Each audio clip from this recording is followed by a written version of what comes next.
Great. So I study soccer in Buenos Aires. Soccer is more than just the world's most popular sport. It's also a global cultural medium that helps us explain the links between culture, politics, and society. And in the particular city that I study, Buenos Aires, Argentina, it is the city with the most soccer stadiums and clubs in the world. You could count London in a very wide metropolitan area as having more, but I'd like to draw the map in a way that Buenos Aires has the most. So the clubs really have a long history extending into the 19th century, but it's really a 20th century story of how a city of clubs broadly, not just soccer clubs, but a city of civic associations came to build soccer clubs that had very strong links to neighborhood identity, to forms of masculinity, and to the actual urban fabric of the city. In many ways, soccer clubs built the city of Buenos Aires, large portions of it. I'm going to talk a little bit about clubs broadly. My dissertation research focuses on one club, Boca Juniors, and one particular project in the mid-20th century, but the digital archive that I've been working on and want to work on with my colleagues in Argentina is a little bit broader than that. So one of the important sources for these for this digital archive are things called memorias y balances. Memorias y balances son they are an annual accounting, both fiscal accounting and a kind of events record of what the club did that year. And these are two from Boca Juniors. And these accounts, they show things like the economic data of the club. They also, I'm sorry, my presenter notes just disappeared. And there they are again. What they can show us. So they show us very interesting things beyond the world of professional soccer. They show records of the social sphere that the club was involved in. So things like money they spent on having a public pool or a pool for its members, money they spent on having classes for men and women to learn things like typing or languages. They also show membership roles. So as a dues-paying member, you would have access to the institution and its infrastructure, and they would divide activos separate from women and separate from youth. So they can give us an idea of how many women and young people at two age levels were dues-paying members of the club. They also show important economic transformations in the club, moments where clubs were dependent on revenue, say, from putting bums in seats in stadiums to then becoming more dependent on, say, TV rights, for example, or advertising deals. Finally, they show internal club politics. So these clubs were nonprofit civic associations at the same time that they were professional sports teams with business-like ethos in many ways. And the club members would elect a board of directors. So every memoria gives a role of that board of directors. And these are people who were prominent business people. There were also politicians who would move in and out of spheres like clubs, and people with pretty direct ties to heads of state. So some interesting potential for network analysis there as well. So that's the sources.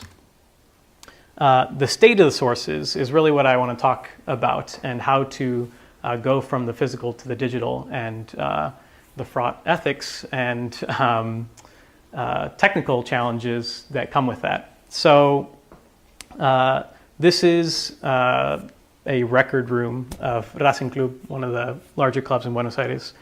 And I'll show a few more pictures. These are trophies from amateur athletics, but things that people who won them would be horrified that they're in here, things that are very important to people. And then things like reports of minutes of the board of directors meeting that are kept in these kinds of conditions, right? There are official archives that are supposed to have this particular source that I'm talking about, the Memoria Balance. There are the clubs themselves that should hold these documents. They are in the public domain. They were mandatory to be reported to the government every year. The institution of the government changed. And then also the Football Association of Argentina is also supposed to have these. Coincidentally, with a period of intense neoliberal changes in the economic and politics of Argentina, this is through oral histories I've done with both academics and enthusiasts and historians who produce histories of these clubs. The archives have disappeared in many ways, and they've moved out of the official archives and into private hands. And these private collectors include enthusiasts, people who just are really into that team and want to know who they beat and how much they beat them by and what year, and write histories that reproduce those kinds of seasons. But also people who want to sell these sources to other enthusiasts and to people who use them for research. So you see a lot of these pop up on the Argentine version of eBay, which is called Mercado Libre. A lot of different people use these sources for different things and ascribe different kinds of values to them. There is a group of academics that kind of composes the subfield of study of Argentine soccer, the Centro de Estudios del Deporte.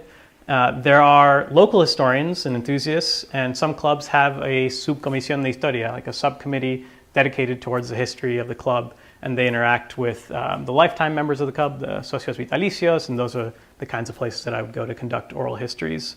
And they have a real strong sense of just posterity, of keeping these things alive for the sake of keeping them alive. Sometimes they try and do some public presentations of small papers that they write as part of the subcomisión, but largely they're in the business of holding on to these things and finding out who has them. And then finally, investigative journalists who have a specific kind of story that they're trying to tell, that they want to especially go into the economic data of clubs to make certain arguments about what clubs used to be and what clubs are now. So what I want to do with this stuff. One of my friends that I work with, his name's Mariano, he's been diligently recording just one source of, just one potential stream of data from these sources, which is how many members did the clubs have? And so he's done this with over 25 clubs.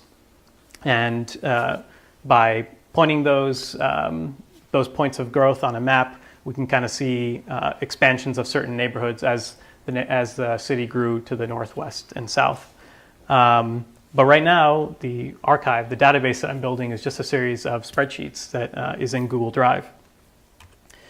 And so what I'm kind of posing and just explaining to everyone what the physical state of these things is, I'm trying to develop a database that takes into account some great thinking from colleagues like Thomas Padilla on materiality, but also the ethics of practicing digital history. Michelle Moravec here has a really great chart that she just shared in a post where she talked about what she thinks about as digital history. And these are the main questions that I am using to have that conversation with Mariano about, do we buy these things off of eBay? What are the ethics of purchasing archival sources that we then use in an explicitly anti-neoliberal agenda for a kind of conception of the clubs that we have? But also things like, what are the kinds of values that people are using to hold on to these things, and how do we give a sense of how we've moved from the physical to the digital with those values, or contesting those values, or not getting to that place because of those values, right? It's on there.